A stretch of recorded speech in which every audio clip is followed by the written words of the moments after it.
अस्सलाम वालेकुम dear students. आज जो हमारा टॉपिक है वो ब्रांच अकाउंट है। आज हम ब्रांच के बारे में पढ़ेंगे डिटेल से। तो ब्रांच अकाउंट क्या होता है? अब बाज़ औक़ात ऐसे होते हैं कि काफ़ी सारे बिज़नेस होते हैं और उनकी कहीं कहीं मुख्तलिफ़ जगहों पे ब्रांचेस होती हैं, तो हेड ऑफ़िस उनको कंट्रोल कर रहा होता है, ठीक है, और हेड ऑफ़िस ही उनको रिकॉर्ड कर रहा होता है। अब मैंने ज़रा देखना है हमारे पास टाइप्स ऑफ ब्रांच, देखने की ब्रांच होती कितनी किस्म की हैं। तो मैं अब ये लिख देता हूँ,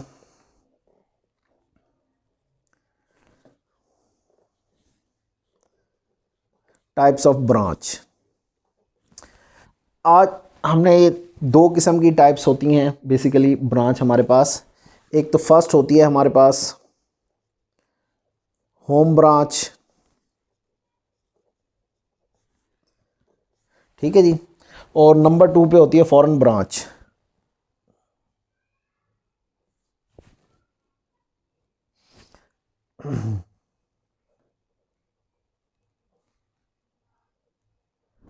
ये दो ब्रांचें होती हैं जी, जिसके बारे में हमने ज़रा स्टडी करना है आज। तो पहले तो बेसिकली तो हमने होम ब्रांच के बारे में डिटेल से आज पढ़ना है। फॉरेन ब्रांच के बारे में फिर मैं नेक्स्ट टॉपिक पे हम करेंगे। तो ये दो ब्रांचेस होती हैं। आगे है ना, होम ब्रांच की दो और काइंड्स होती हैं। अब वो कौन कौन सी होते हैं? एक तो डिपेंडेंट ब्रांच होती है हमारे पास,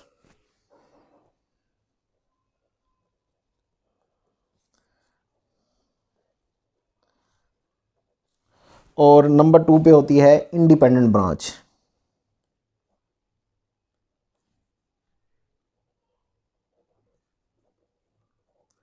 ठीक है जी, एक डिपेंडेंट ब्रांच होती है और एक इंडिपेंडेंट ब्रांच होती है।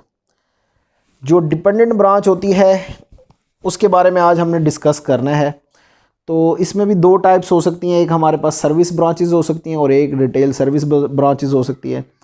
तो हम इन दोनों को देखेंगे। तो सबसे पहले आज हमने इस चीज़ के बारे में हमने स्टडी करना है, डिपेंडेंट ब्रांचेस पे। ये डिपेंडेंट ब्रांचेस होती क्या है? जो हेड ऑफिस पे डिपेंड करती हैं।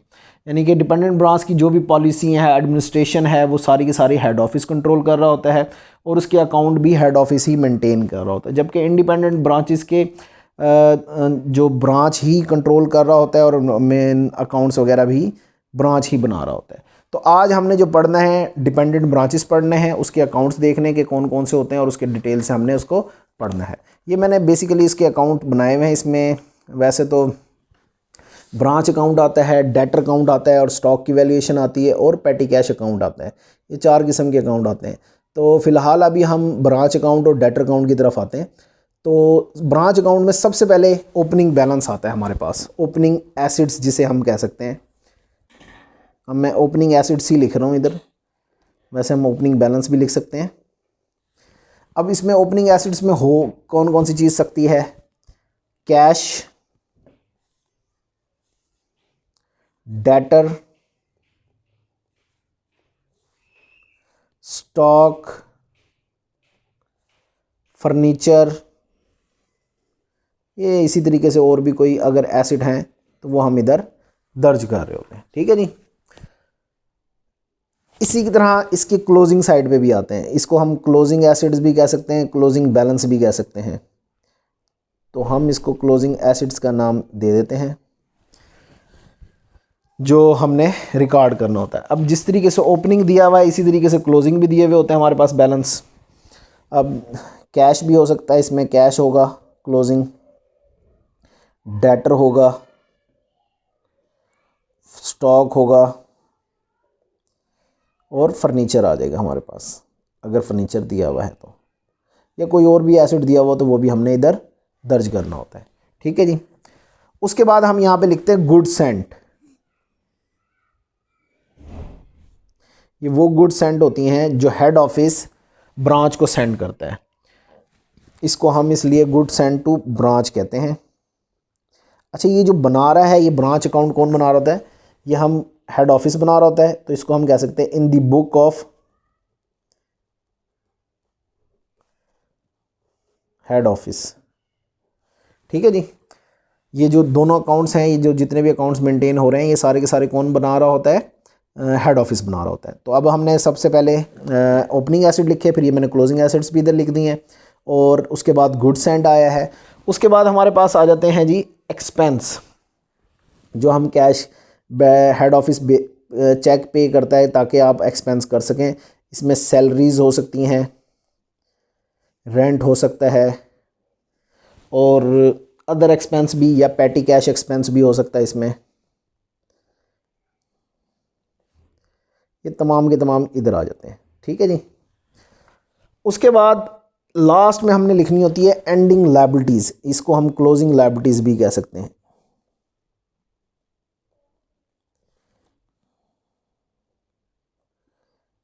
अब उस क्लोजिंग लायबिलिटीज़ में हमारे पास सनरी क्रेडिटर हो सकता है, लोन हो सकता है, या कुछ और भी चीज़ जो भी होंगी वो हमने यहाँ पे दर्ज कर देना है। अब ये साइड हो गई है मुकम्मल। अब आ जाते हैं हम अपनी दूसरी साइड पे। तो सबसे पहले जो हमारे पास अमाउंट आती है वो हमारे पास बैंक बैलेंस आता है, या इधर हम लिख सकते हैं ओपनिंग लायबिलिटीज़। ओपनिंग लायबिलिटीज़ आ जाती है यहाँ पे, क्योंकि एंडिंग लायबिलिटी है तो ओपनिंग लायबिलिटी भी होगी। तो ये सनरी क्रेडिटर ही लिख देते हैं, अमूमन ये ज़्यादातर यही होता है। उसके बाद आ जाता है कैश कलेक्शन, जितना भी ब्रांच ने कैश कलेक्शन किया होता है। अब वो दो तरीके से कैश कलेक्शन हो सकती है हमारे पास, एक तो कैश सेल्स, कैश पे जो चीज़ें सेल की हुई हैं, या cash receive from debtor.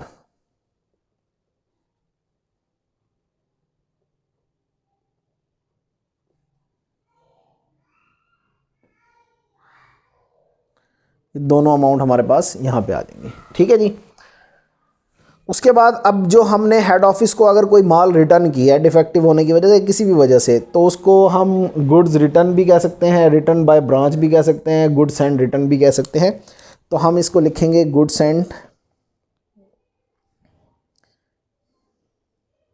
Return. ठीक है जी। बेसिकली ये रिटर्न है हमारी, जो हेड ऑफिस को हमने रिटर्न किया है वो हमारे पास यहाँ पे आ जाएगा। अब ये हमारा मुकम्मल हो चुका है अकाउंट वैसे देखा जाए तो। अब करना हमने ये होता है कि इसकी क्रेडिट साइड को टोटल करें और उसमें से डेबिट साइड लेस कर दें, तो हमारा प्रॉफिट निकल आएगा। अगर हमारा लॉस है तो डेबिट साइड बड़ी होगी और छोटी साइड क्रेडिट साइड होगी। तो यहाँ पे अगर बचा तो लॉस निकलेगा, और अगर यहाँ पे बचा तो हमारा प्रॉफिट अकाउंट या प्रॉफिट एंड लॉस अकाउंट हम लिख सकते हैं इसको, ये बचेगा। ठीक है जी।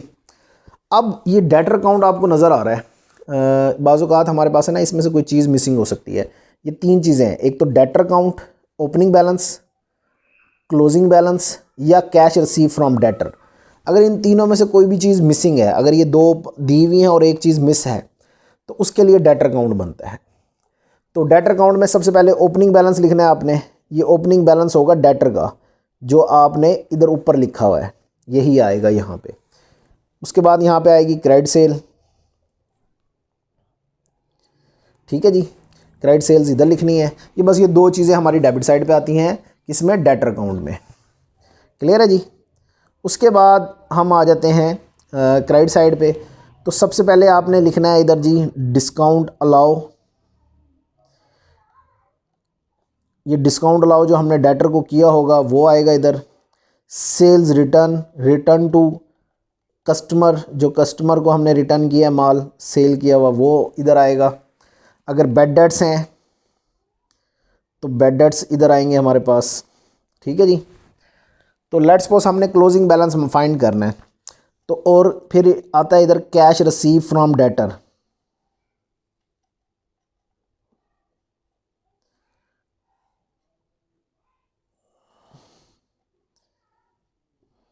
ये इधर आ जाएगा। ठीक है जी। अब हमने, और लास्ट में आता है क्लोजिंग बैलेंस डेटर का। अब इधर तो हमने जैसे लिख लिया, अगर ये दिया हुआ है तो इधर लिख लेते हैं। तो अगर हमारे पास इन तीनों चीज़ों, एक दो तीन, तीनों में से कोई भी चीज़ मिस है, लेट्स सपोज हम करते हैं opening stock, opening balance miss है, तो इस साइड को टोटल करें, इसमें से ये क्रेडिट सेल माइनस करेंगे तो ये जो बैलेंस बचेगा ओपनिंग बैलेंस बचेगा। अगर हमारे पास क्लोजिंग बैलेंस मिस है तो इन दोनों साइडों को टोटल करें, इसमें से ये माइनस करेंगे तो क्लोजिंग बैलेंस निकल आएगा।